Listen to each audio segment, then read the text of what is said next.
What were the chances?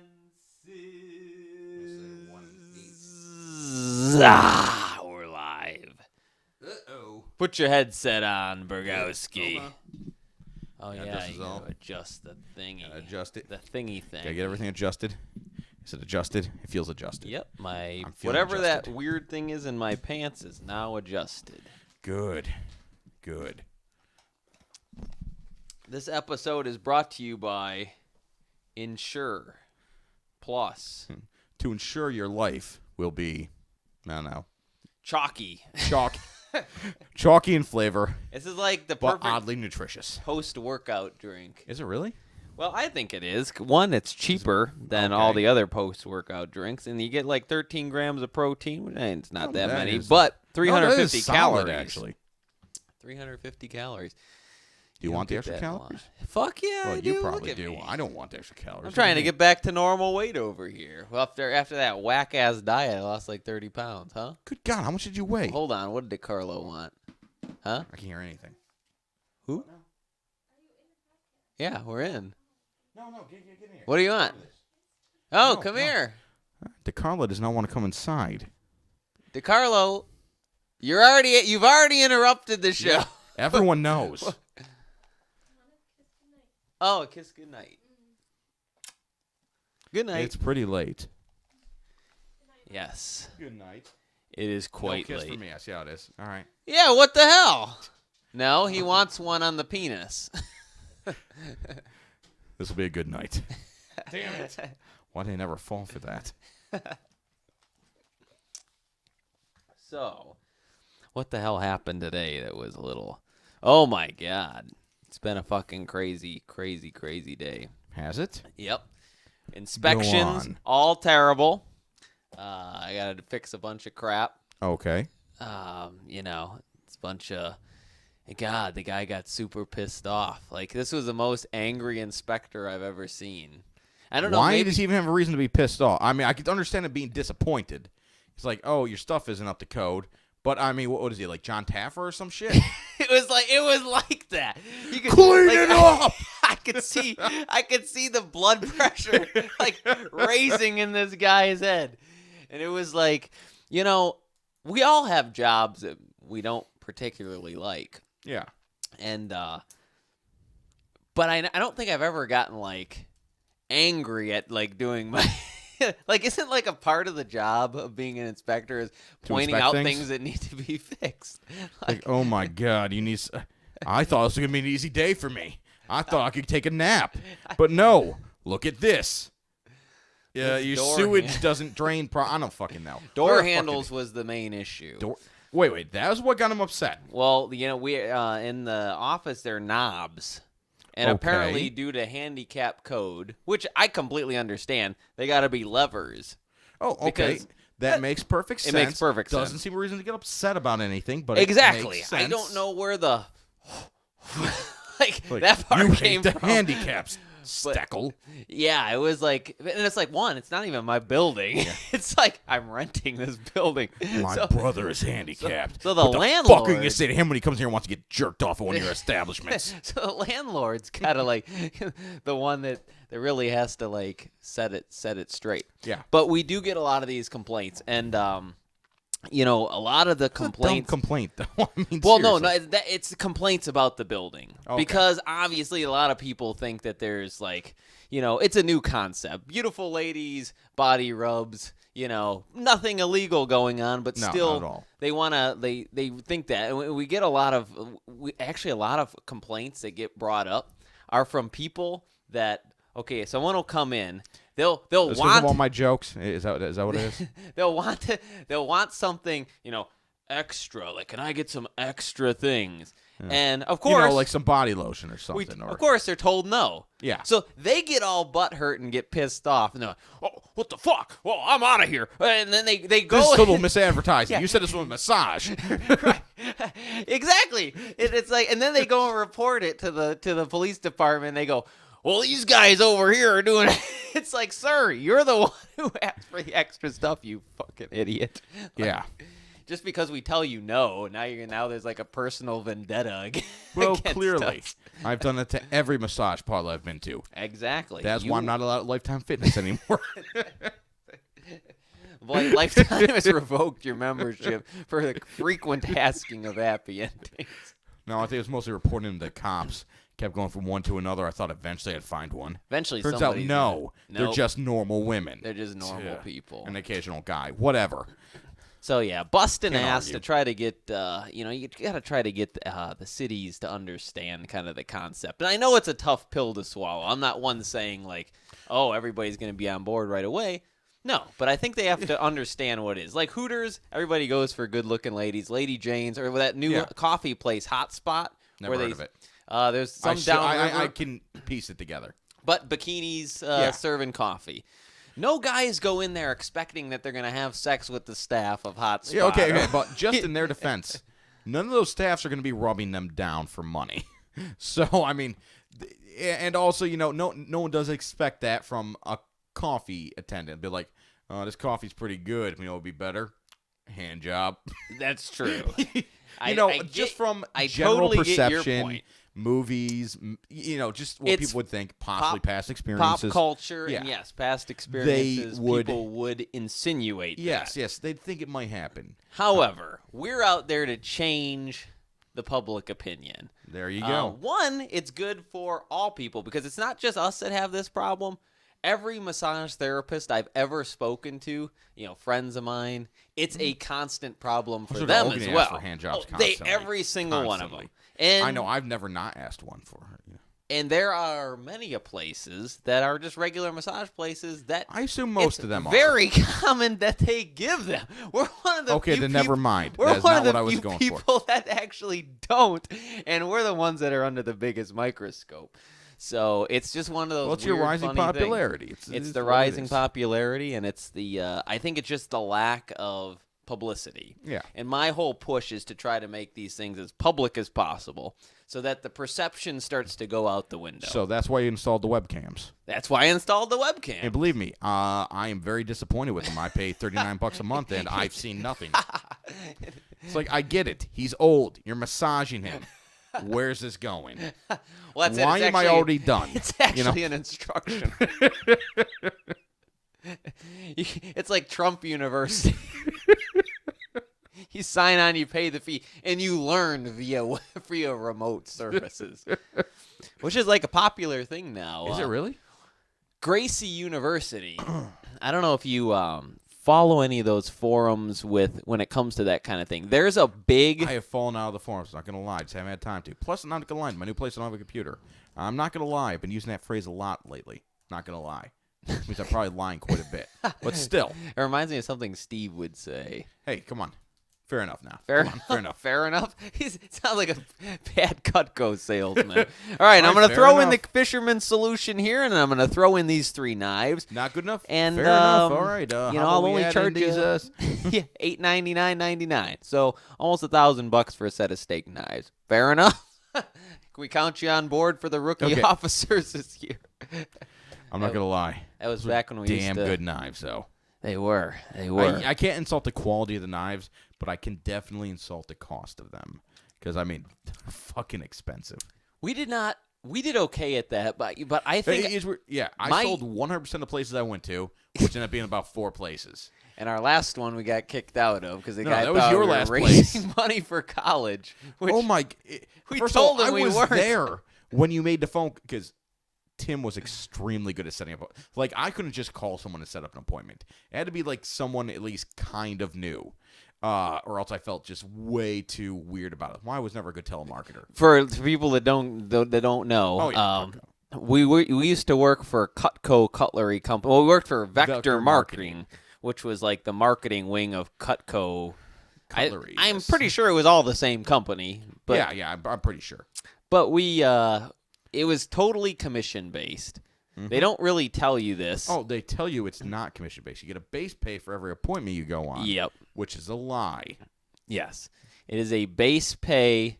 Was It it is a base $14.50, pay for an appointment, but to get paid, you got to jump through like a ton of hoops. It's not like as simple. What they owe you, like $800-900 at the end? Yeah, it was bad. They didn't pay you a cent. Not a like penny. every time of you it. went there, all of a sudden the boss was out of the office. I mean, normally He you was can't never get fucking there. rid of him. But hey, you're looking for Normally money. you All of just a won't sudden, leave, it's like, but- I'm sorry, he isn't here. But I just saw him walk into his office.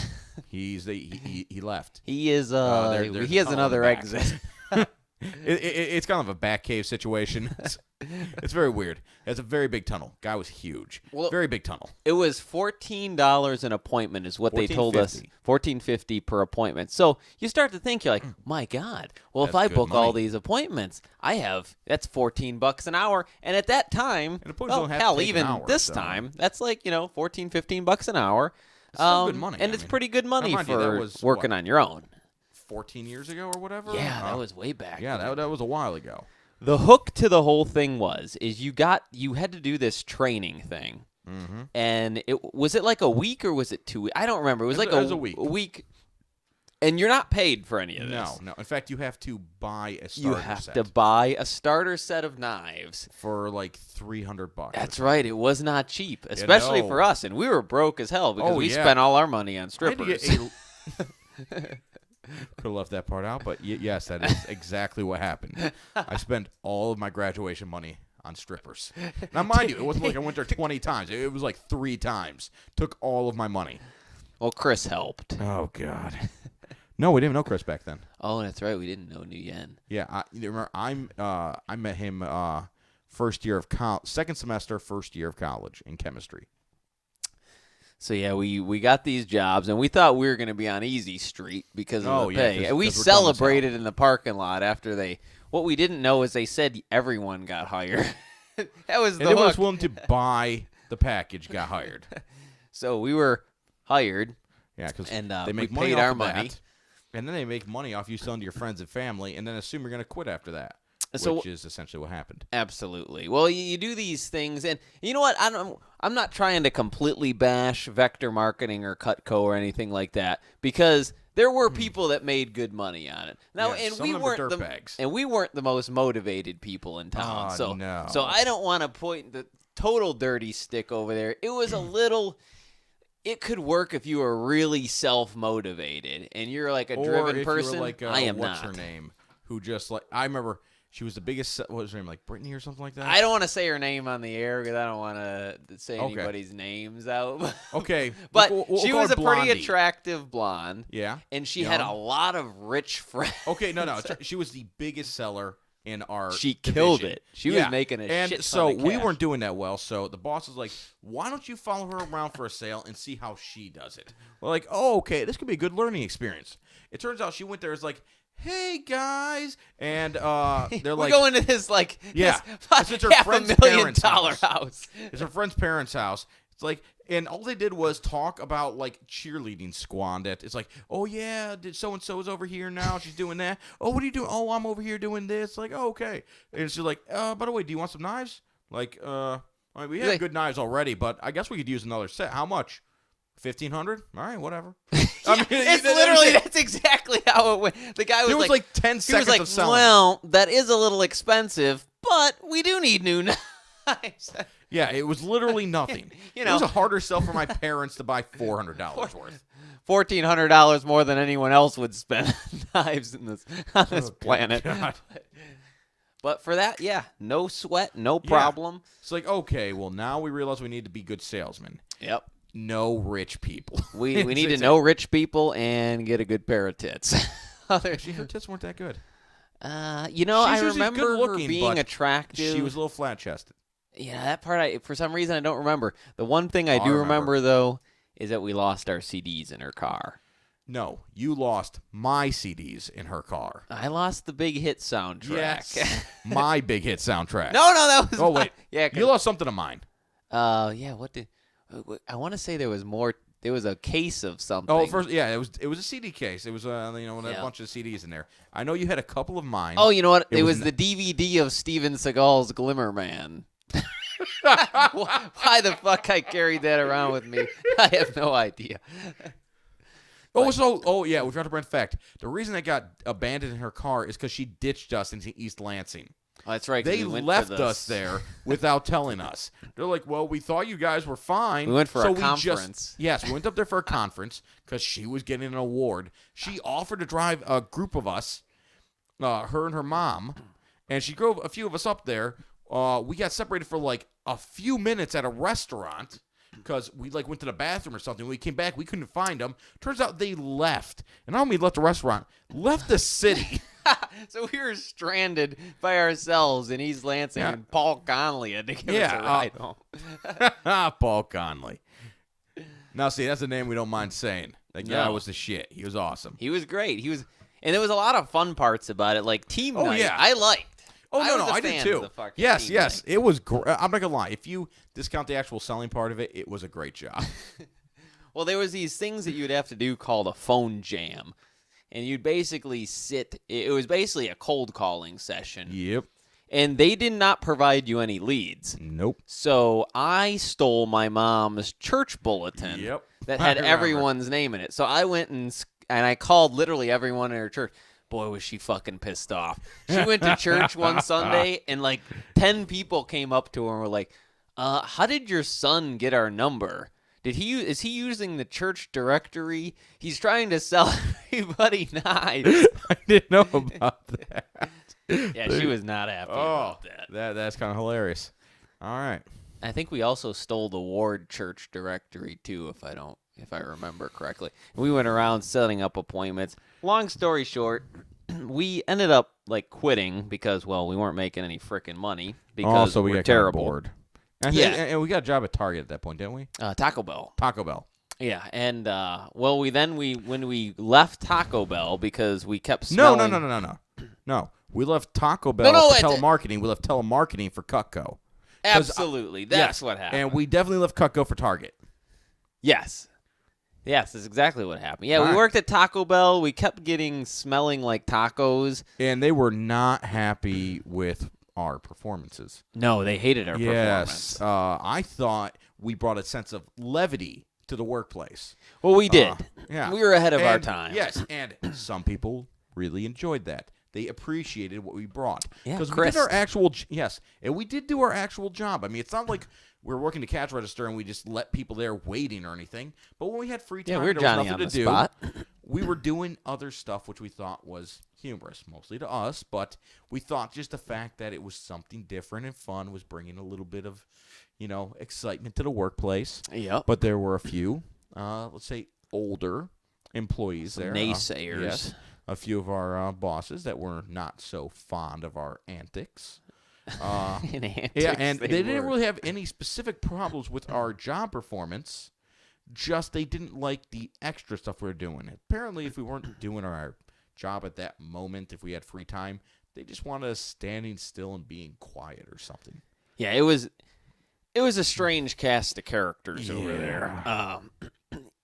We used to, God, what was we had a manager, and he would give us, I was working drive-through all the time, and he would let us out early if I got a certain number of phone numbers. That was Chris.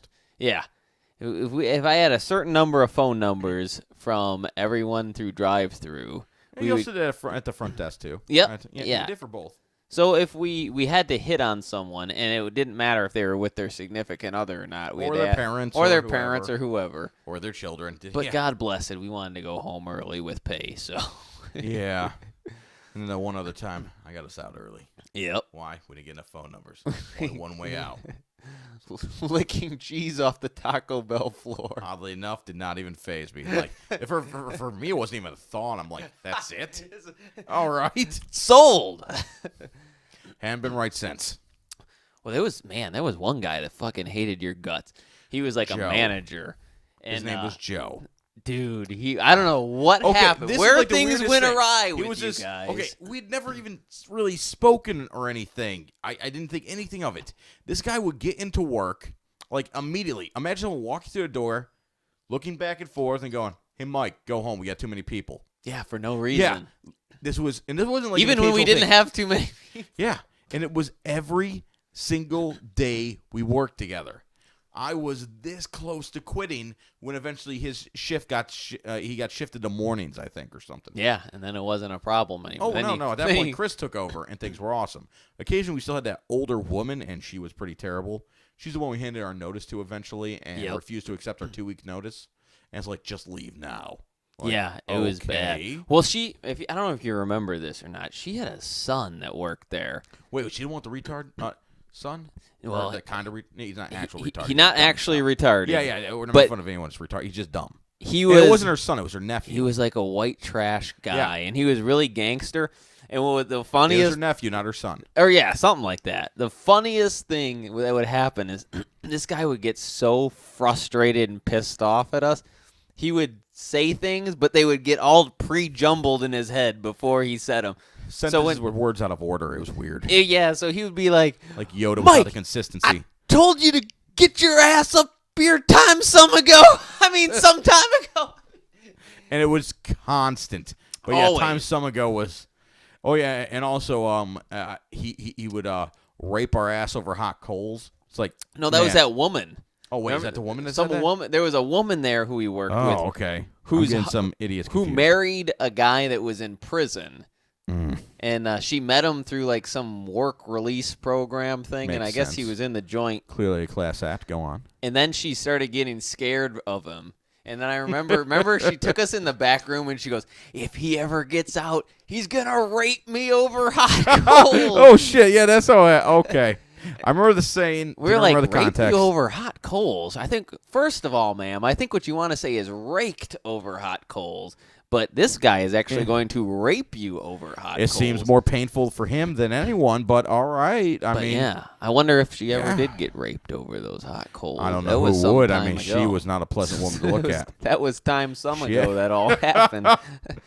Kimmy, it's like there were 3 of her. I mean, she was a large woman. Yeah, and then that one guy, there was an old guy like in his 40s that like, remember he tried to fight you in the back room in the kitchen? Oh, my God. And he slipped on the grease floor and he fell. Yeah, I mean, it was over nothing. He just didn't. No, it was over Bruce Lee. Remember? Oh, shit, yeah. Mike had made a comment to this guy saying that Bruce Lee was the better fighter than some boxing guy that he knew or something like that.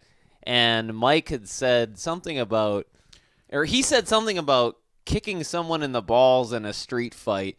And it didn't sit well with him. So the guy was like, only a piece of shit, kick somebody in the balls. Like for whatever reason, he escalated tried to tackle me, if I remember correctly, and then he slipped. Exactly. It went from 0 to 100. All of this guy. Mike was just 40 talking. or 50 years old. He was just having a conversation. Then all of a sudden, I'm over here, he flies off the fucking we handle. just read a book or saw a show about the fact that Bruce Lee was talking about street fighting, how we had that blue Bruce Lee book. It included some of his moves included actually biting the other person to get out of holes and stuff like that. Yeah, it was he was Scientific Street Fighting by Bruce Lee. Was the book we had and we brought it in. That's what caused a stir. So this guy lost his shit. The thought was, if you're in a street fight and you're really fighting for your life, you do whatever you need to do to win, and you can't rely on just boxing.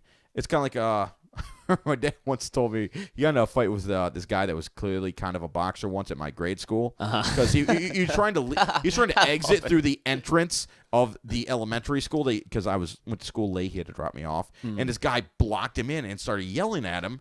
Got out of the car, and my dad's running late for work. My dad has a little bit of an anger issue to begin with. And so, started yelling at each other. I guess he kind of squared up like a boxer. So what my dad, you've seen him. He's a big guy. He's a big guy. He used to be not quite so heavy, but he was still a big guy. He just stomped on the guy's front foot because he put the front foot out like a boxer does. Knocked him over onto his car because he didn't have balance onto it, like the hood of his car, and just started beating on him.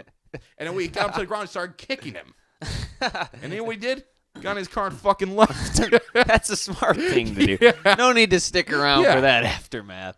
The idea is that, in a street fight, you do what you got to do to win. You can't worry about arbitrary rules. Right. And that was what the conversation we're having was about. And boy, I actually kind of forgot about that because the guy literally, he tried, I don't even understand because he's talking about boxing. He tried to go for a takedown on me. He tackled me it around came the out waist. of the blue, too, because he was sitting there, he was yelling about people kicking people in the balls.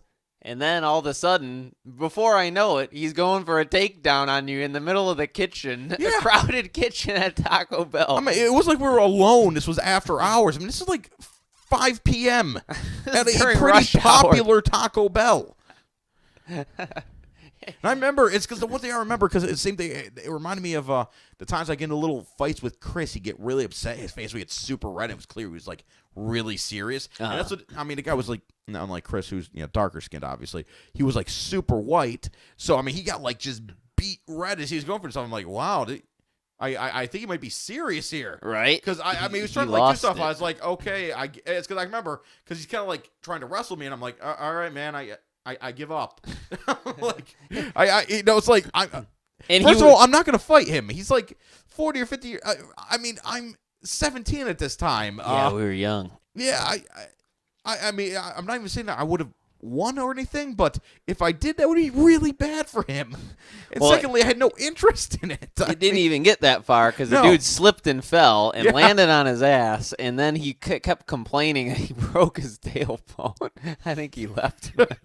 Honestly, I don't really remember seeing him all that much after that. Bizarre. It was a weird situation. The fast food.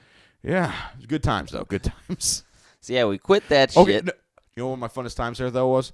Remember one day it was just a super slow day, and we put out a tip cup, and no one had come through. We got no tips, and so I took the cup, and then for no reason I jumped and slid out the drive-through window, right. And then we started playing ice basketball, where basically you guys were chucking ice at me, and I was trying to catch it in a cup.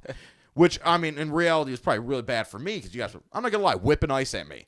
Like, literally handfuls. It wasn't like it was one thing where I could easily catch it. Handfuls of ice. I can remember because Chris was managing then, and that was a good fucking time.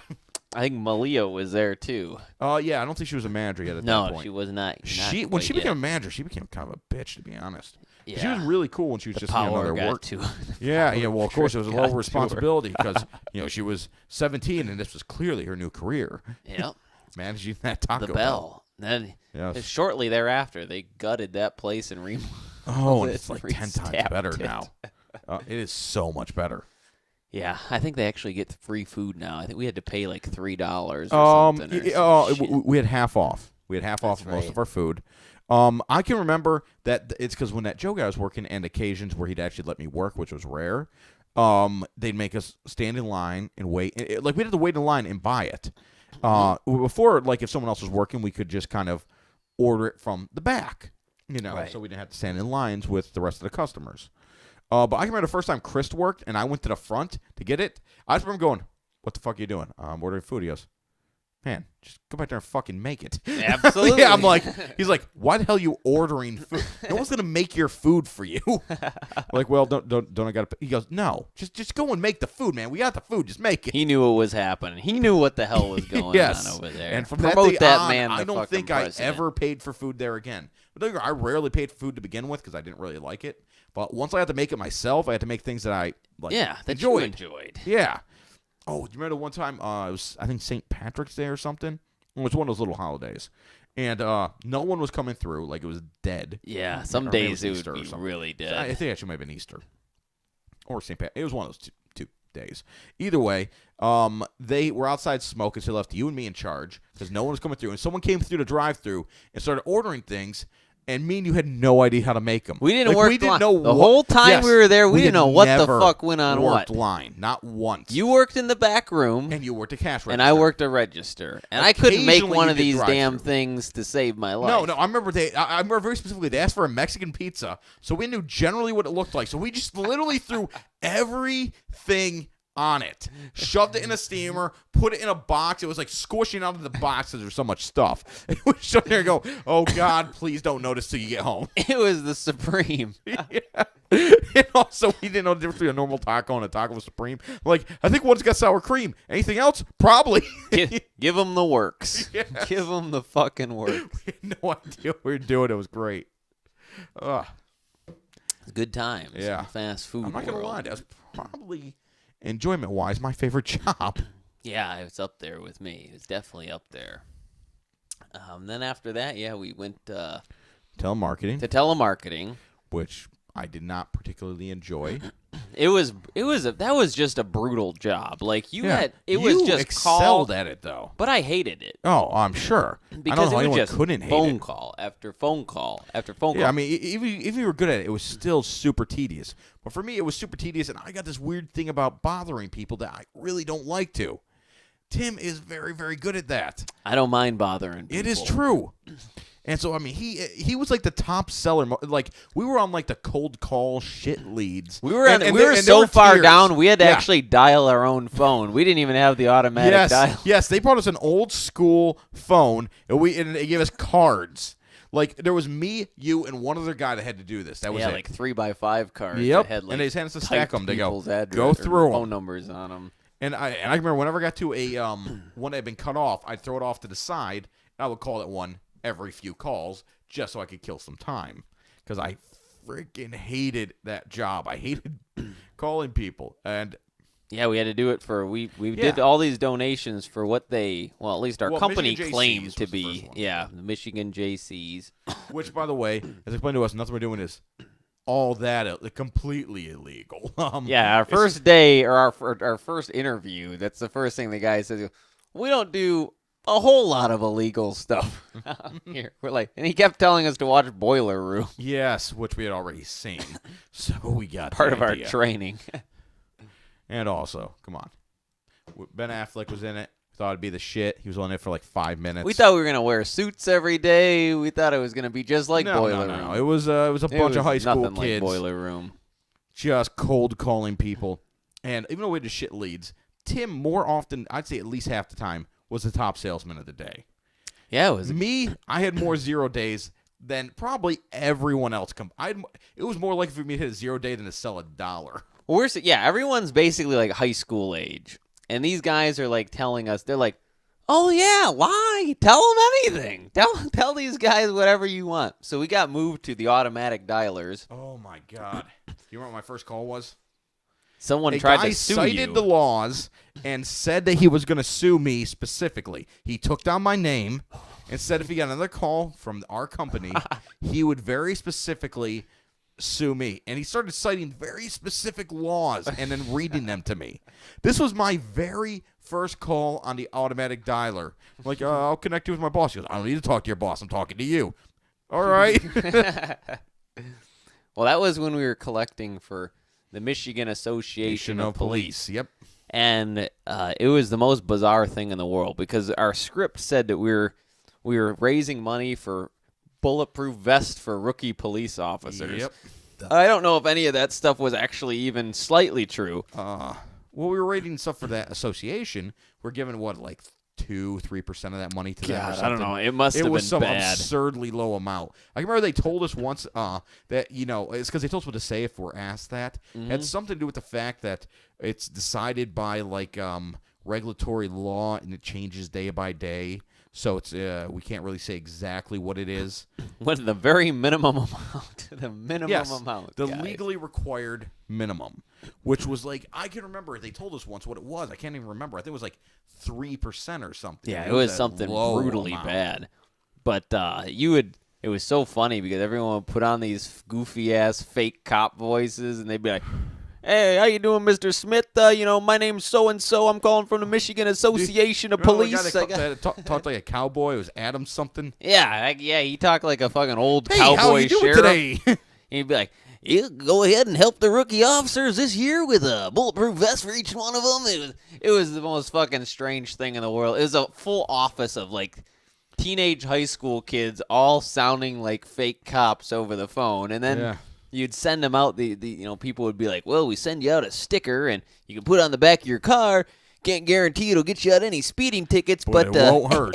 Sure won't hurt. It was, and remember they give it you, was like, the if they same refuse line once, over and If they refuse twice, if they refuse 3 times. For me, I might go into a second script after the first refusal. I Yeah. never went beyond that. Usually it's like, no thank you. All right, click. That's what people don't understand. There's a script you follow, and in the script there are rebuttals. So when people say no, you go on to rebuttal 1. They say no to that, you move on to rebuttal 2. And they record all these calls. So eventually, if your numbers are not going good, they take you in the back office and they're like, well, let's take a listen to your calls. Well, Mr. So-and-so, why are you not using your rebuttals? We wrote those rebuttals. We had a professional writer write these, and they definitely work, so you want to use them. And I didn't think the rebuttals worked all that well, but pretty much if they told you to fuck off, you just all the rebuttals in the world weren't going to change their mind. No. Saying, can you just give $3? Isn't going to change anything. Right. And it was like, dude, but I was surprised. There was a shit ton of people that would give like $100, $500. I'm like, who the fuck are these people giving all this money? I had when we were on the normal phones was I got some guy, I called up like, hey, would you like to donate to the Michigan JCs? Sure. Like, oh, all right. Really? According to this, the last time you donated, you gave $200. Yeah, I'll do that again. Okay. I didn't know what to say. Sir, what the fuck is going on? This is too easy. Are you fucking with me? Seriously. Tell me the truth. But we had to I got to buy my grandson something. He's relying on this. I need the good leads. Give me the good leads. Give me the Glengarry leads. These are the Glengarry leads, and they're for closers. But we had to quit that job because Mike got into a horrible car accident. Okay, no. I want to tell the story because I fucking love it. All right, so it's before work one day. We're at Subway. We're getting some subs, having a good enough time. We're like, we're hanging outside Sports Authority because we can't bring food in there. And we're like, oh, man, I really don't want to go to work today. Like, yeah, we don't want to fucking go to work. And Tim's like, hey, oh, by the way, this is like before cell phones were super popular. Technically, Tim had one, but he never had it on him. It was like in his desk drawer or something And like no that. one called me. Yeah. It was pointless. Yeah, so this is a time when payphones were still a thing. So he's like, oh, hey, I'm going to go into Sports Authority and use the payphone in there. Stay out here with the food. I'm like, all right, cool. Call us in, say we're not coming in today. We're, sick or whatever. Or we just don't want to fucking come in. I don't know what he's going to say. Anyways, he comes out chuckling like a moron. I mean, just giggling, red face. I'm like, all right, what the fuck? And he's like, I told him you were in a terrible car accident. That you've been carried away in an ambulance. That I got to go with you right now. We're not sure if you're going to make it. I'm like, wait, what? And that's how we quit our job. It was a hoot, I'll tell you that much. They had a prayer session for me. Yeah, we came in there, and they ended up having a prayer session. No, it was one of the girls that worked there told you that. Oh, yeah. Because you talked to her like a week later. It's like, yeah, is Mike Ashley okay? Yeah, the redhead, something. super hot. Yeah. I know her she last was- name. I don't want to say it, Okay. but yeah. Let's call her Ashley then. There's a lot of Ashley. My cousin. She was good looking. All right. Yeah, she was good looking. Oh, yeah, fantastic. But, yeah, she said that they had a prayer session for you and the whole 9 yards. yeah. We During literally the power hour. Yeah, power hour. Most 8 important p.m. It's hour. power hour. It's when everybody's Come on, home. let's push it. We have 1 hour left to work. Let's do this. I'll tell you though, that guy had a lot of energy. He had a lot of. He must have done a lot of coke. It must have been absurd. He must have been a Wolf of Wall Street over here. So I assume a straw was hooker's ass or something. Probably. All right. Those guys were fucking weird who ran that joint. Oh God, yeah. J.K. and Yes. somebody else. I don't remember. Yeah, J.K. was a skinny white guy. I forgot the black Jeff. guy. Was it just Jeff? Yep. Jeff and J.K. Oh, okay. Jeff was the one. He was like the hype man. There's all these young ass high school kids in there, and there's this guy Jeff, who was like, it was his job to make sure that all these kids were motivated. Mm-hmm. So he would pace up and down the hallways like a fucking crazy hype man. He'd be, come on, baby, let's go. Get on those phones. All right, let's make it. Oh, look what time it is. It's power hour, most important time of our lives. Whoever gets the most sales, I like how they call them sales, even though they're donations, but whoever gets the most sales, $50 gift card. And he would do this all the time to get people like amped up, get them on the phone. And I never got a gift card. I don't think I ever did either. Which you probably should have. Well, it was just in that hour. It was Yeah, within that time period. And let me tell you, by the end of the fucking day, dude, after you say the same thing like 150 times in a row, dude, it I don't know if this ever happened to you, but I would be at home and I would like call someone like my grandma and I would go right into the fucking pitch. Like, and I did that to a few people who were like, "What the fuck are you talking about?" I call like across the street to Maxwell's and be like, "Hey, this is Tim calling from the Michigan Association." Hey, No, I you have say to shit fucking all catch the time. myself. Or especially, actually, happened even more when people would call me. Oddly enough, Yeah, be like, yeah. "Hey," it'd be like, "Hello, oh, hello, my name's Mike. I'm from the Michigan Association." And it was yeah, you just got so fucking into it, and it was just one of those jobs that I remember the money wasn't bad. Like it was like it was like $9 an hour. I mean, it wasn't anything Well, all that special. it was $9 an hour to start, but I think when we quit, I was making like I want to say I was making like 12 or $13 an hour. I was making $9 an hour.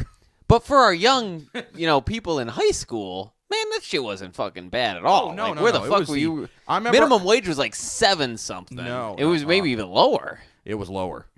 So $9, we were. I want to say minimum wage was like 5 something. It was $5.25, I think, when we I think first so because started I can working. remember when we got that job at Taco Bell, they paid like $2, a dollar or two more than every other fast food place. Yep. 'Cause I can remember that kid who went to school with Jared was like a manager at Burger King and made $1 less than us, and he was the assistant manager at that place, and he made $1 less than our starting wages there. I think we started at $7.35. We were balling. Yeah, so at $9 Taco an hour was Bell. really good back then. Yeah, that reminds me of a funny fucking story. I used to work at Foodland. It was like a grocery store, and I worked with this guy, and he was like, I don't know. I think I was a senior. Yeah, I was a senior in high school, and he was like, he didn't go to college, but he was a year ahead of us, and he was going right into working. And I can remember this was like one of those conversations you never forget because you kind of see like the bleakness in someone's life. Yeah. And he sits down with me, and he was dating this girl who was also in high school, and she worked at like the checkout lane or some shit. And he takes me like he was like my boss, so he kind of like he was one of these weird guys that just because he was like my The boss. produce section, right? Yeah, in the produce. Okay. He thought like he was like my mentor or something. So he would always have these pearls of wisdom he would tell me. And he would do it like I was his son. Like he would take me aside in like the back room. And I can remember this one time he was like, "Tim, come on with me to the back room. We got to have a talk." "All right, I want to tell you something. I know you're making like $5 an hour right now. But me and we'll call her Katie. Me and Katie, we're getting serious, and we've even talked about having kids, and I'm gonna get a raise next week, and I'm gonna be making $8." He goes, "So I'm trying to get this, maybe get a family started." I remember looking at him like perplexed, like, "You can do that on $8?" Yeah, it was parents' basement. I don't know. And he was like, and he goes, "Yeah, man." He's like, and you know what? When that happens, I'm gonna give you a promotion. He's like, "You'll be making like $6 an hour, dude." He's like, "So," and I remember he was like, it was this whole big speech that he had like rehearsed, and I was like, man, like I gotta like fake to be happy. Like I'm like, "Oh, thanks, man," and I'm sitting in my head like, please don't make me be that person. Please, I don't want to be this guy. I don't. And he would like every time he would do it, he'd like have his arm around me. And I remember because he had like really bad halitosis, and he was one of those close talkers. Oh, I remember I'd get like weird. nauseous in my stomach when he was talking. I'm like, it was bad. But that was when I realized it's time to go to college. Let's make some smart choices. I couldn't see it. His speech scared me. It scared me into wanting to That's be what he was doing. motivated. Maybe he scared you straight. Scared me straight. But yeah, those were all good times. Oh, very good. Yeah. So Mike got in a horrible car wreck, and we came back like nearly 2 died. days later. No. We didn't come back. They didn't send us our final check, so we went back to like a month and a half later. Oh, was it a To- month? yeah, it was a while later. It was. Because I remember I was like, should I be in a cast? I know it's a while after, but I'd still be injured, right? And we went back there to look for our checks. They're like, yeah, we sent those out like a week ago. They should be at your houses by now. And then they arrived at our houses that fucking day. So it was super awkward. Better late than never, right, guys? Power hour. Yeah, you didn't have to even show up on time. Like, if you were late as hell, the guy would just be like, yeah, better late than never. Well, grab a seat. Let's go. Were we ever late? I think I was late maybe 1 or 2 times, and I remember he told that to me. Yeah. But not often. We were pretty punctual. Yeah. I remember back then I used to be I used to show up everywhere like 10 minutes early, and then I'd wait for the time to catch up. Well, we were very prompt. I'm not like that anymore, though. Now I show up 15 minutes late. Like, if I need 25 minutes to get somewhere, I leave 15 minutes before I need to be there. So, yeah, I'm late to work every day. So we had to quit that job because of your medical condition. Oh, of course. So then we tried to go back to Cutco, and we showed up there in like the middle of the night. Like, no, it was not the middle. It was the middle of the day. Just no one was there. No. Like 5 p.m. I want to know it was later than that. It was like 8 because I remember it was dark. Would not be open. No, they're wrapping up because there was only a couple people there, no, and they were ready to do. Conley was there. They were ready to do team night because Adi Dasuki, and they were over at that bar, that M bar or whatever that was. Yeah. So we were like Masons. Right, we were like, oh, Conley, we came back. We need money for strippers. We need to get jobs. Yeah, and so we left. I remember we wrote something on like the chalkboard. We'll come back for stripper money or whatever. Yep. We thought it was hilarious, and then we just never showed up again. Well, no, remember they took us out to Mason's. Oh, that's Adi was there, and they were like, "Where'd you guys go?" We were like, Amsterdam. Remember, you just pulled it, like literally. It was not rehearsed. You just pulled that out of your ass. And so what did you guys do there? I think you know. So the entire night is them asking us about Amsterdam. And they're like, and we never gave them any answer. They kept always saying innuendo. Absolutely. They're like, oh man, I can't imagine you 2 guys in Amsterdam. It must have been crazy. It was crazy, bro. Oh, I think you know what we're up to. Oh, everything goes in Amsterdam. And that was literally all we said the entire. We must have said it like 20 times. Yes. Oh my. Yeah. All right. So they gave us our jobs back, and we just never showed up. So that was the end of it. Yeah. We didn't think it was right to go back a third time. That would have been weird. Yeah, it would have been very bizarre. We should go back now, see if Adi Dasuki's still working there. You know what? I wonder. I bet he probably still is with the company. The Ken guy still is. I know. We looked him up like a couple weeks ago. Yeah. Our old boss is he's still kicking and going strong with the vector marketing. I think he's in Ohio now. Didn't I read that? Something like that. But either way, he's still with them.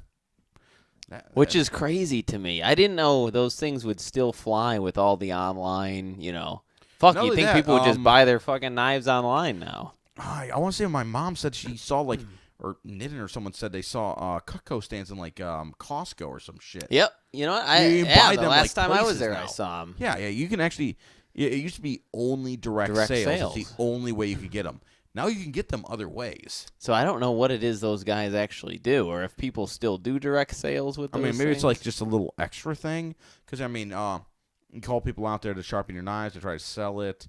Or, some people like that kind of shit. They like having someone. They do like the hands-on type of experience.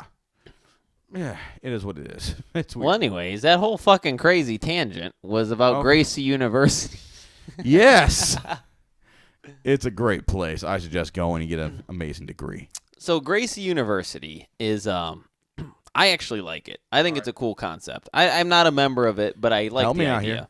So what it is it's basically like a jiu-jitsu school, but it's all done online. And they show all the techniques online, and you can. It's just a bunch of instructional videos?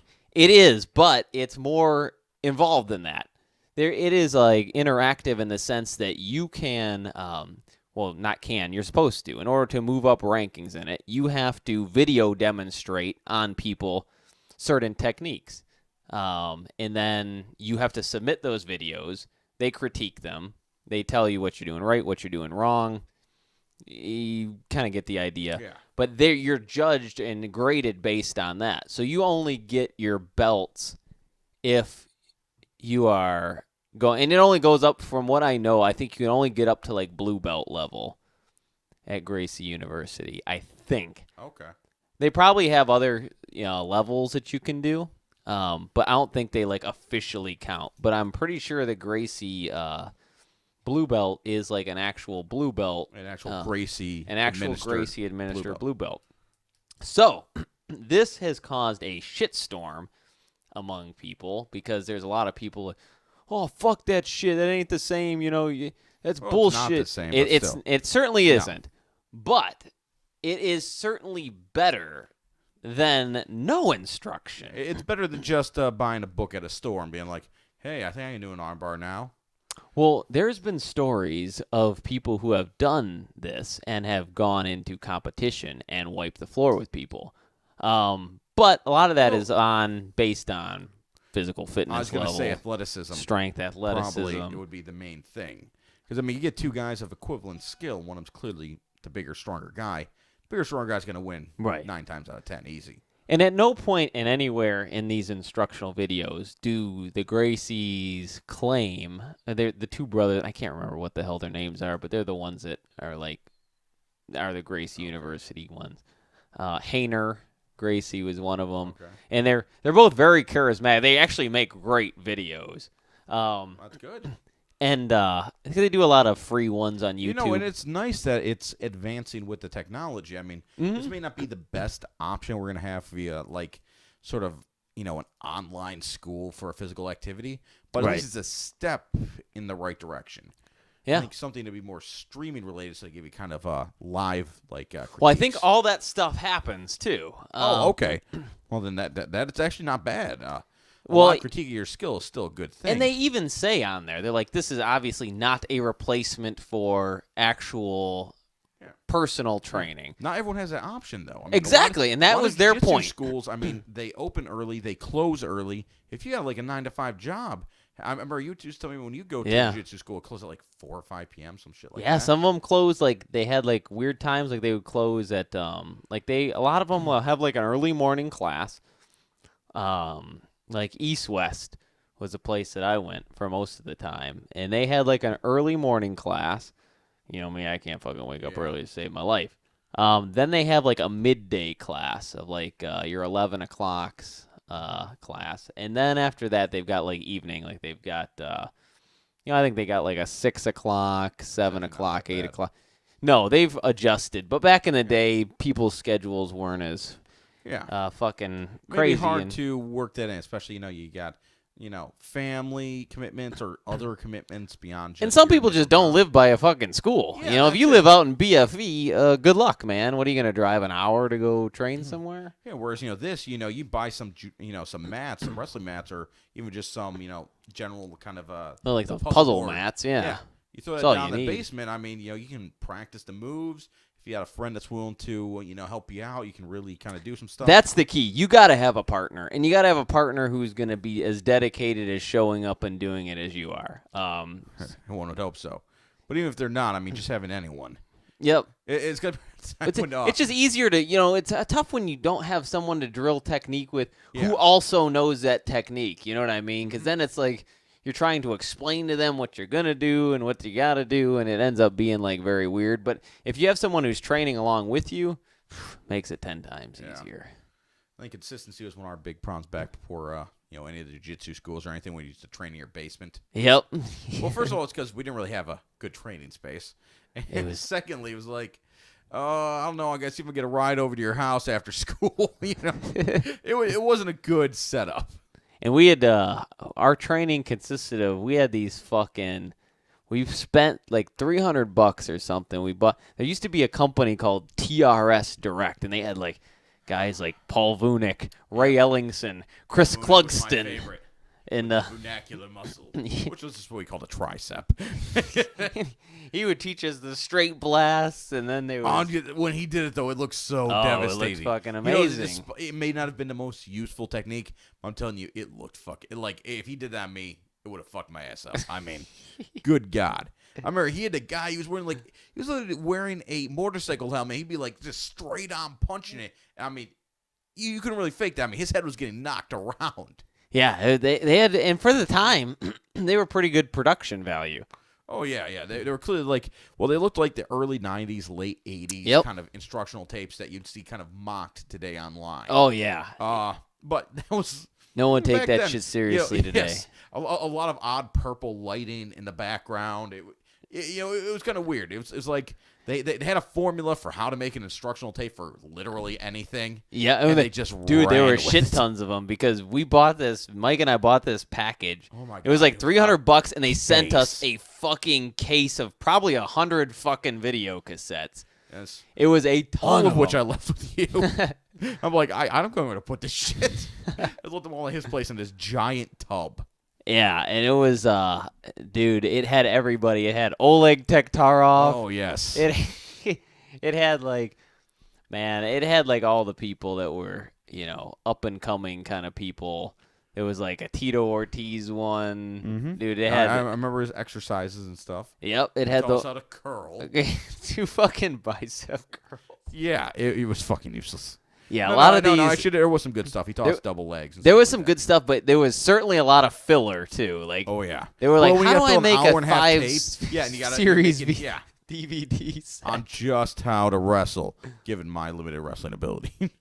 But a lot of them, they did give you a good base of what to do. Oh yeah, especially, very much so. Dude, if you knew nothing, the tapes you could beat somebody's ass by learning those tapes. Oh yeah, I mean, there was useful information. It wasn't the best, but it was definitely useful. If you went against someone who had some training though, you get your ass kicked trying to use those in a fucking tapes. heartbeat. Are you kidding me?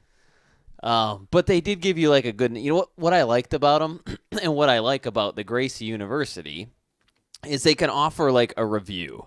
Like you can go and train, but you can also learn these things and then try to implement them the next time that you're in class. Yeah. And that's probably like the best way to use like a lot of this stuff. If you can always use it as like a supplemental tool. Especially, like we were saying, if you can't go that often, maybe you can only go to actual class once a week or something like that. So, I mean, you need something you can do at home. Right. It is a very good learning tool, better than just a video, better than just a book. Yeah, my parents are still pissed at me for that fucking thing. Wait, the videos? The videos. They were pissed that, Mike and I didn't have much money at the time. Oh, yeah. And these things showed up, money. And this was like, my mom was like, what the fuck are all these tapes doing at the door? Why the hell did you buy all these? How much did you pay for this? So she eventually saw the receipt. You paid $300 for videotapes? Shit you not, Mike. I shit you not. To this fucking day, my mom still goes, well, she goes, why don't you do this? Well, Ma, it's a lot of money. I don't know if I want to spend that kind of money. Well, you had enough money to buy all those goddamn videotapes. Like, Mom, that was fucking 15 years ago, and it was only $300. Back when, like right out of college, when money was like super, super tight, dude, it was the worst. And they brought up the videotapes every time. I was like, man, I got all this. It's like, I got this fucking debt. I got to pay off these credit cards. Like, yeah, you spent all that fucking money on fucking videotapes. I'm like, dude, 10 years later, they were bitching about the videotapes. And to this day, if I mention on a meal. Exactly, if I mention anything about money, they bring up the fucking videotapes. Should have got them sent to your house, man. Apparently. God. I knew it was going to be that kind of an issue. It was a huge issue. It took him 15 years to get over it. Well, I think the reason we had them sent to your house, I think you actually paid for more than half of it. I think you paid for a larger chunk. So no, you know what I did? I paid for the whole thing with a check, and then I remember you paid me some money back. Oh, That's okay. what happened. Yeah, but I still don't even think it was half. I don't know. We were loaning each other money left and right back in those days. Yeah. We didn't give a shit. We had so little money, we had even less sense. Yeah, and I remember the reason it's like, man, you put up the money, they should be with you. I'll watch them whenever we hang out. Well, I know you insisted on taking the Paul Vunick tapes. I fucking love that guy. Man, that guy was amazing. He's still this shit. He's still on. I looked him up not too long ago on Google. Man. Paul Vunick's still kicking ass and taking that guy names. has elbows like a motherfucker. I mean, take your jaw off. He was just, like I said, Because he used to make his training partner wear a fucking motorcycle helmet, and he'd be cracking That full poor son of a bitch. elbows into the helmet. You think it'd be like, oh, that'd be painful, but no, he'd do like 8 of them. Be like, just keep going. Like I bet that guy didn't even get paid. He's like, shock me. He's like, well, Paul, for this video we're doing, what do I get out of it? I'll give you something. I'll take you out to dinner. Hey, who was the guy that did the SCAR system? SCAR. Oh, yeah, okay. There was Beyond All, and all these tapes had, like, sexy titles, like Lethal Tactics. Yeah. Jailhouse Fighting. Jailhouse Fight. Which I think was one of the Ellingson ones. Yep. Jailhouse. Yeah, it was like a close quarters thing. All close quarters. I remember pop-up. Chris Clugston, who's like... Oh, that's the one. Comrock Boss. He goes, I've gone beyond Bruce Lee and composed a whole new fighting system. Yeah, that was his big thing. I've started where Bruce Lee left off. Oh, dude, they all had something to say about Bruce Lee. Like, every one of them had something to say about Bruce Lee, about how they're continuing it, how they learned from him and are now moving forward. Dude, they all cashed in on poor Bruce's name. They used his name anywhere they could. All the power to him. But, yeah, and the other, those were all advertised in Black Belt Magazine. Black Belt Magazine. I was trying to think. I kept thinking Kung Fu, but... Oh, no. We were big into Black Belt. I mean, you probably read some Kung Fu. Yeah, we did get a little bit but of it was Kung Fu. mostly Black. It was like 85% Black Belt. Yeah. And the other ad that was very popular in that time was SCARS, like you mentioned. Mm-hmm. And SCARS stood for, I still remember this, Special Combat Aggressive Reactionary Systems. Good fucking God, your memory is good. That is weirdly good. And it was supposedly this guy, Jerry Peterson, who he was like a regular dude. Dude, they wrote some long, crazy story about him. That was like the ad. That was like the catcher. Yeah, wasn't it supposed to be like he taught like Navy SEALs? Taught Navy SEALs. He was like a Navy SEAL. I don't remember if he said like a Navy SEAL in Vietnam, and he honed these fucking skills.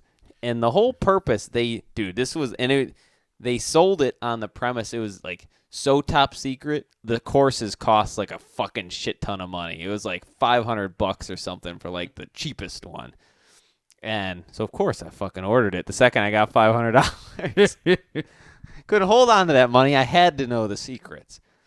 So I paid all this money. They sent me these videotapes and like this book, like this workbook. And what the SCARS system was it was based on what they called autonomic response.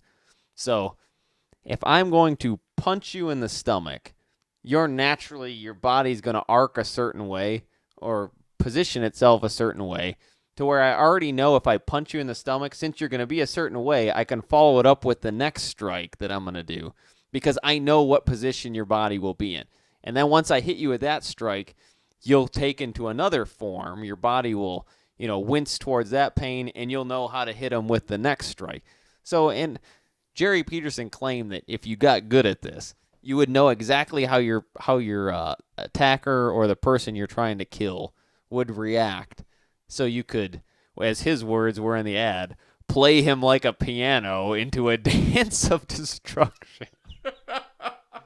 Which at the time, to a high school kid, that sounded very sexy, and I wanted a part of it. Man, we're going to be the next people in Bloodsport. Yeah. It's going to be the Kumite all over again. Frank Dukes. Frank W. Dukes. And we could have been if we just made our own trophies and also lied. Yep. Which apparently is what Frank W. Dukes did about everything. About none of everything. It was true. Like, literally, there was no truth in anything he did. And they made a fucking movie about it. And also, he tried to make several movies. I think he made several movies altogether. In fact, he sued Van Damme for making The Quest without him, because I guess that was his idea. Yep, because he actually claimed to do that stuff. He claimed that he would go off on these crazy tournaments. Yeah, like these underground tournaments no one would know about where you fought to the death. Yeah, you had to get like an invite. Kumite. People died there all the time, and it was like brick run by the back. Kohorukai, the Black Dragon Society. But hey girls, you ever been with a real big man? He still acts too. Oh, of course. Are you kidding me? He was in Revenge of the Nerds. He can do whatever he wants. But yeah, the old Jerry Peterson, that got me. And dude, it got weird with him. Like he started like this thing called like the Knights. Like, and it was like I remember these Whenever emails you're went out. Knights, I think it's gonna be racist. That's exactly that's exactly what I think everyone thought. But it was like this crazy thing. It was like a cult. They sent out this big memo, and it was like he's like It's a manifesto at that it's point. like the Knights of Scars or whatever the fuck it was, and it was like in order to be a knight is this, a knight is that, a knight is alpha male type personality, a knight is, and there was like 10 fucking things you had to be like considered a knight. Down from a challenge. And one of those things, in order to be a knight, is you had to pay $10,000 membership fee. Was first a knight thing. has too much money and doesn't know how to use it. And it was like they didn't give you a lot of information, but it had something to do with it. You had to go on special missions and learn all these tactics and shit. It was fucking bizarre. But I think that was the end of the Scars. And I don't know, man. Look up on your phone. Does Scars still exist? It has to. Jerry Peterson has to still be doing this, I hope. Let's find out. But yeah, the night thing is really, I think, what kind of took it a downturn. It's kind of, a lot of these guys go to Crazyville pretty quick. Like, they get into this cultish type of mentality. They got to have a following, and then they got to have, like, a private army. And that's what this night business started to kind of remind me of. It also reminded me of the Knights of the Ku Klux Klan. That's what everyone thinks of. When it's like, I'm the Grand Wizard Dragon of Scars. People are always going to have a It was some shit like that, though. There was like some crazy Grand Dragon shit going on over there, I remember. Okay. I think it might, in the last update, was in July. All right. June, possibly. Let me just make sure this is the right Scars. Because it talks about being mentioned in Maxim and Fox News and Black Belt Magazine. It's got to be. It's got to be the same one. Oh, yeah.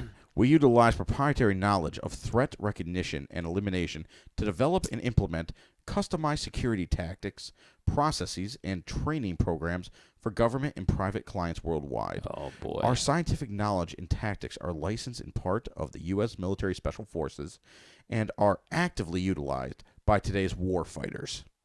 All of our programs are in compliance with UN, NATO, and U.S. use of force guidelines. Got to put that in there. Of course. To date, we have operated on over 3 continents, involving multicultural conflicts in countries including Iraq, Iran, Palestine, Pakistan, Afghanistan, Sierra Leone, goddamn, Angola, Israel, Bosnia, Turkey, Venezuela, Cuba, Colombia, Cambodia, Laos, and Vietnam. Not only training, but analyzing and developing custom programs for elite military forces, law enforcement agencies, corporate security for Fortune Global 500 companies, as well as security programs for international VIPs. I'd bet that they don't do any of that stuff. I would assume not. Yet I am having a hard time finding Jerry Peterson's name or the actual definition for the acronym SCARS. Well, after all those fraud cases, he probably had to change his. Yeah. Barry Patterson. Yeah, because on here, I mean, I'm on the About section, and they don't actually explain what SCARS stands for anywhere on here. I don't know. It must have fallen out of favor. Okay, I guess it was April of. Oh no, it was April 2016. Oh, you can register for the next training section in April of next year. Okay, let's do it. All right. How much do they want? I'll pay anything. They got me Let's once. I'll find do out. it again. Please tell us what's going on. Tell us, Jerry Peterson. This is a very limited time offer to attend live SCARS training with SCARS expert trainers. The same men who have trained some of the most elite members of the U.S. Navy SEALs, U.S. Army Rangers, Green including Beret, myself. Delta, I was. Did they USAFCCT. mention me in there? I paid. They just always they have a laundry list whenever they just say anything. USMC Force Recon, FBI HRT, U.S. Marshal Service, U.S. Security, or U.S. Secret Service, DEA, and most of the nation's top SWAT personnel. This class will fill up very quickly. They happen only a few times a year, so don't delay. We realize you have been waiting for the opportunity to receive live training. But it's like I tell everyone, training civilians is not our business. We are a very small elite cadre of instructors who specialize in hand-to-weapon combat instruction for elite special operations units in the military and law enforcement communities. Period. Huh. Yeah, that's why you need to drop everything and enroll in this life-changing 3-day course now. It's 3 fucking days. What I love is they capitalize the first word in the first letter in every word in that sentence, but just the first letter in each. We don't train civilians, period, except for this very limited time where we're able to do it for 3 days at the Marriott. Please sign up now. I'm telling you. God, I wonder how much it is. I know they're fucking expensive. Their fucking tapes are $500, which I paid for. God only knows what these are. When you actually go to the place. Okay, you'll come away knowing never to waste your time attempting to train for what-if situations. You'll have principles that work every time, regardless of the threat you face. You'll know that hitting targets is the key to fighting the scars, installs the ability in you automatically in less than 3 days. You may not look artistic doing it. Oh, by the way, again in parentheses, artistic. But you will be 100% effective. And just the way, I wish you guys could see this. The things that they bold, the things that they underline, it looks like a scam. I mean, this looks like the biggest. It's got scam written all over it. Because all scams have that certain type that they use. Like, they all use the same typography on the on all the letters, and they underline the wording of this. You will personally expose the biggest lie, all capitalized, in martial arts and the fighting world. That it takes years to become a deadly fighter. In 3 short days, you'll come away with more knowledge of fighting than most skilled martial artists get in 20 years. Sounds good? Too good to be true? Then keep reading or check out our 100% no BS risk-free guarantee. God, just tell me how much it's going to cost. No, they don't tell you that till you get there. Seriously, this is like super fucking long. Please give us your credit card and we'll decide how much you need to pay. You'll pay whatever we say. Oh, remember. Or our goons take you out back and beat the shit out of you. Okay, they do mention Jerry in here. So I'm down pretty far into it. It says, it says, remember, the only other course we have ever given to video clients is the $5,000 course, which was personally taught by Jerry. Yep. That's the only time I've seen his name mentioned on here. Okay, let's wrap this up. Okay. Fucking Jerry Peterson. He's got a hook for everything. The guy's a fucking marketing genius is what he is. I don't know. He got me. It's $2,500. Jesus Christ. For 3 days? For 3 days. April 15th through 17th in Denver, Colorado. All right. Well, you know what? Book our flights. Oh, I just need you to, read this one section of it because it's, just when you read how it's written, you see, the things that they capitalize, things they underline, the things that they bold. I don't know if that can even be seen. Oh, God. This is straight up. It's written in scam notation. Yes. It's something you pick up when you've been scammed as many times as us. We've been scammed a shit ton of times, and we know exactly what a scam looks like, especially when there's these blue clicking bars, bolded things, underlined things. Cheap website despite charging $2,500 a person. All principles are taught in the official, underlined, bolded U.S. Navy SCARS combat fighting course. The same course taught to you by Special Operations and bold underline SEALs. Everybody trains the Navy SEALs. Everybody's training them. You think it'd be a lot worse considering how many different teachers they got. Yeah. They list on 500 different systems for fighting. Right. Which one do I use? Bullhorn. Just shoot the motherfucker. All right, well, before we end, we have to talk about UFC 194. Yes, but that was what we were going to talk about mainly, and boy, did we get sent down the road. First of all, how long have we gone? How much time do we have? We're at an hour and 14 minutes. Okay, so let's we wrap have negative this 15 up. minutes. All right, let's make this quick. I had a $50 bet with my friend Irish Gary. Yes. Okay, I picked Aldo to win. I mean, the I guy's picked ranked, Aldo to yes, win. we were talking about this. He's ranked pound for pound number 1 by a lot of people. Hasn't lost in like a decade. He's on a 20-odd fight win streak. I mean, it seemed like an easy pick. I mean, McGregor's been on a hot streak, but I mean, some of his wins were a little questionable. I mean, back of the head against Dustin Poirier. Yep. I mean, Mendez came in there on like no notice and clearly gassed during the second round. Frankie Edgar. I did not see the fight yet. Oh. It's okay. I already know. Uh. Yeah, but you know, all this stuff. So it seemed like a safe bet. Also, he was a reasonably heavy favorite. And then what happens? What the fuck happens?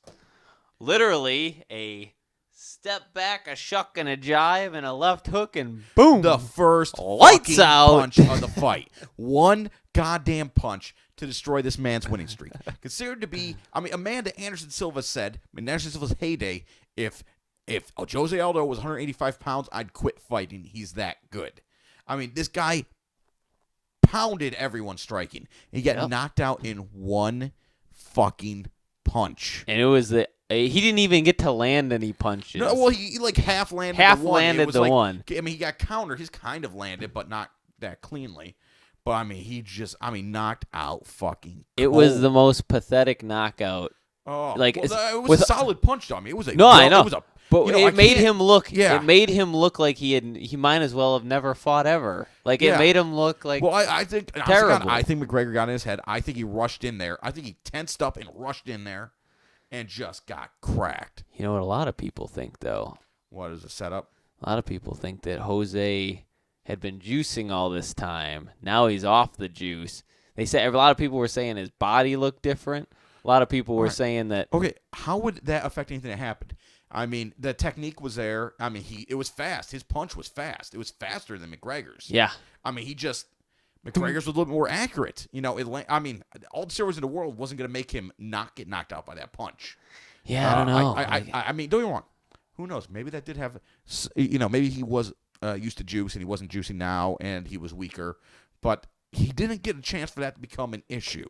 He got knocked out so fast. It was lightning that fast. There was nothing that mattered. It was the fastest finish in a title fight ever. Yep. One of the fastest finishes in UFC history. You know, it's up there in the top 5, I think. So. Yeah, and that's. I don't know if there's even going to be a rematch. Like, immediately, I think First of all, there should be a rematch. I mean, there definitely will be a rematch. No, it should be immediate because they give everyone else an immediate rematch. But Dana White is saying Frankie Edgar may be the guy, or Conor may be going up to fight the winner of Cerrone dos Anjos. That's entirely possible. I don't know you're wrong. Any of these things could happen. But I'm saying that I think he deserves the one. UFC gives every fucking person a rematch. It used to be just if there was something very controversial or was a huge star that never lost. Don't get me wrong. Jose Aldo wasn't a huge star, but he was barely a draw. Yeah, but no one touched him. I mean, he was the best of the fucking best. And he was the most dominant. What I say, this side of Anderson Silva in his heyday, or George St. Pierre, or what John Jones would have been if he stopped doing coke and trying to kill people with his car. I mean, he was as dominant as you got. I mean, if there's any one person that deserved an immediate rematch, it would be Jose Aldo, and it will be so fucking hypocritical if they don't give him one. Especially considering Cain Velasquez is getting a fucking rematch. I mean, that guy he defended his title 2-3 times or whatever the fuck it was. I mean, and then there was no controversy to it either. He got his ass kicked and he got finished.